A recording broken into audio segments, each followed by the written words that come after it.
How you doing, Team Up, and welcome back to another episode of Hard News with Murdock. Now, it should come as no surprise that the flow of information coming out of the Bahamas in the aftermath of Hurricane Dorian has slowed down greatly in the mainstream media. But when I started Unclassified Perspective, I made a conscious decision not to chase the news, but to report on the stories that are important to me. And there's way too much left on the plate for me to just jump ship and just go on to the next hot topic. And with that being said, let's get into this. Now, the bit of good news is that the number of missing people have dropped from 2,500 to 1,300, at least at the time of this report. The bad news is that the death toll has risen to 50, with 76,000 people left homeless in the aftermath of the storm. And officials say that the mortuaries are overwhelmed with bodies, which means that you can expect the death toll to rise, especially with eyewitnesses on the ground saying that they have bodies that they have yet to pick up.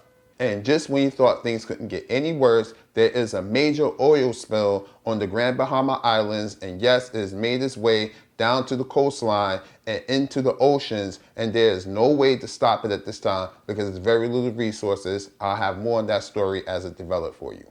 And on top of all of this, there's a new tropical storm brewing that could bring heavy rain and winds to the people that's already dealing with the devastated area.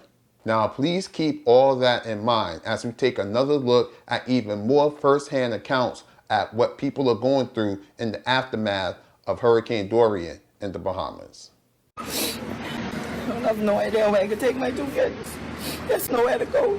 We lost everything. We lost everything.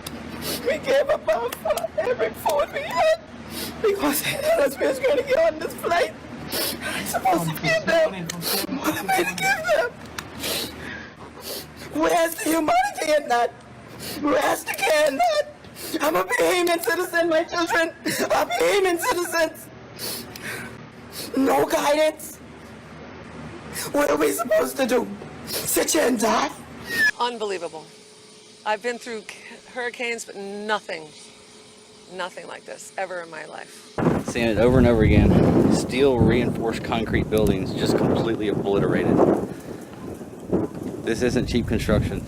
I mean, this is 1-inch rebar, 8-inch thick concrete, just pulverized. There was an 8-year-old who drowned, and his mother came to me and asked me to go get his body. And I tried for 3 days to get it until we finally get his body.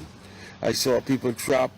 I saw bodies swollen beyond recognition that I could not even recognize faces. Abaco is very bad right now. I am so disappointed in our defense force, and I don't know what trouble I'll get in for saying that, but I have to say that because they are looting terribly. They've already taken over one neighbor's house. They're coming by water. These people have guns, okay? Our defense force cannot handle this. We need help. I'm sorry, but we need help. This is a major catastrophe. My nephew's wife was saying that it is scary. They're throwing rocks at you. They're breaking your windows that aren't broken. The houses that are still intact, they're trying to take them over. They're looting everything.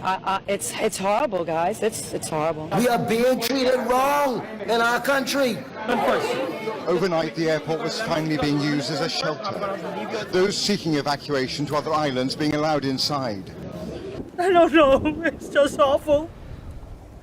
I've been through many of a hurricane. This was,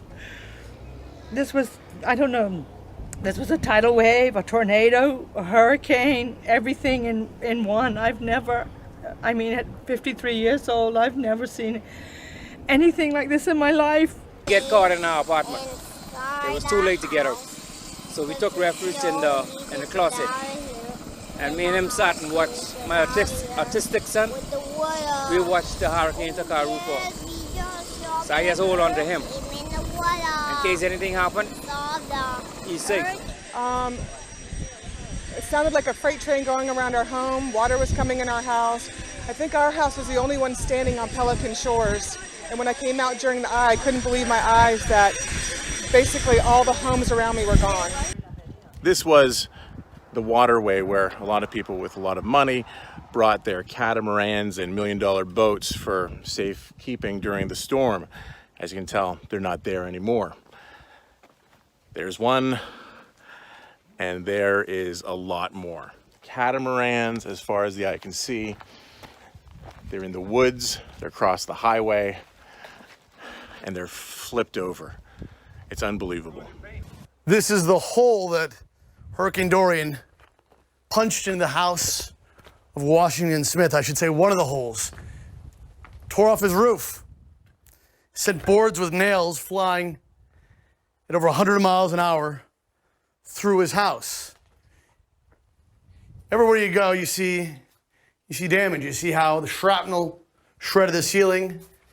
Careful with this. You see a nail sticking out of a board that came flying through. And then the most frightening thing is you see where the water rose to.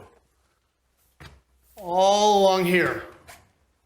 Came up, up, higher and higher, until here.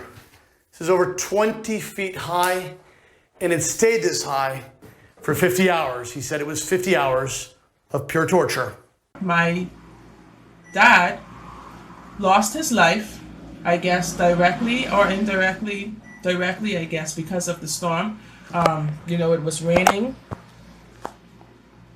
close to, I guess, morning, close to daylight. And due to the low visibility, he ran into another vehicle. And that was that. Now, if you want to help out, you could drop by NAB Miami, Bahamas Red Cross, or the International Medical Corps and donate there. If you live in the greater New York area and you want to donate directly, you could actually drop by Council Member Donovan Richards in conjunction with Influence Activewear. You could drop by the office at 234-26A Merrick Boulevard in Laurelton, Queens, New York. And they're taking donations Monday through Friday, 9:30 a.m. to 4:30 p.m. up until September 24th. I will leave information in the description below. And with that, that's all I have. Like and subscribe if you like what you see. Later.